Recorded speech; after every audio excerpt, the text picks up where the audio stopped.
Welcome to my third blog. My name is Daniel Medellin and I'm going to answer some questions about Crime and Punishment Part 3. Enjoy! This is our third Q&A and in this case I chose 3 of the best questions made by you, the subscribers. So I'm going to read them quickly and then I'm going to be answering them. So the first one is, in chapter 5, the Superman theory appear. Describe it. Discuss Raskolnikov's speech answering to Razumihim. The second one is, discuss Raskolnikov's view of the crime and meeting with the stranger. And the last one is, in the last of chapter 6, Raskolnikov has another dream. Explain his dream's view of the crime. So, we're heading with the answers. Well, so I am going to answer the first question, but first of all, I'm going to talk a little bit about the author who created this theory. His name was Friedrich Nietzsche. He was a German philosopher, musician, and poetist that rejected all type of religion in a response to nihilism, the thought that the life has no sense and like that the life has no matter. And now, according to his theory, a Superman person is a person who brings new ideas to the world and rejects all other type of ideas that the outside world gives us in favor of what they believe is going to be the right thing to do.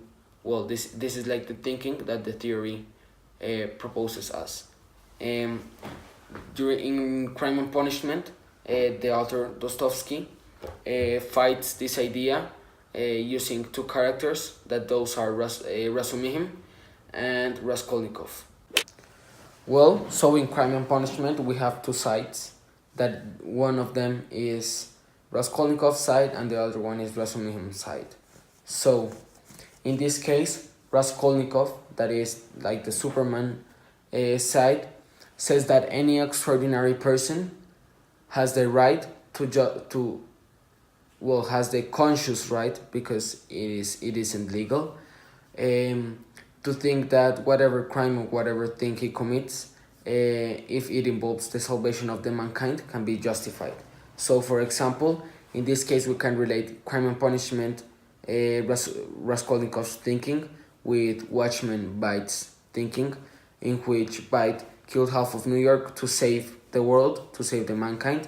So, according to what Raskolnikov thinks, the thing that he did was right.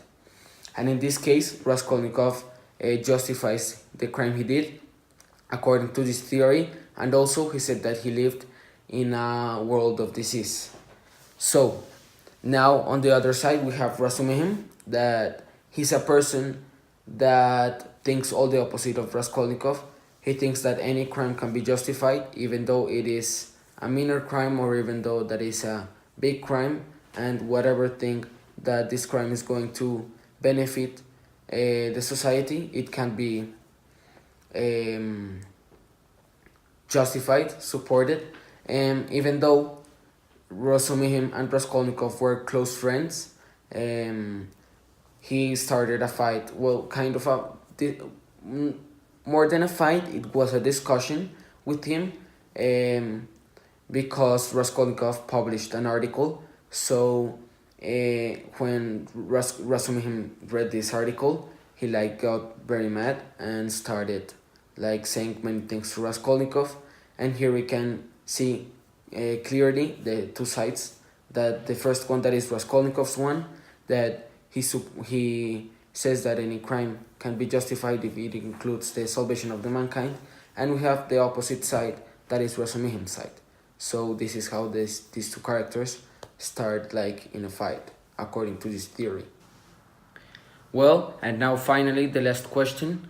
In this case, we're going to analyze the dream that Raskolnikov had in chapter 6.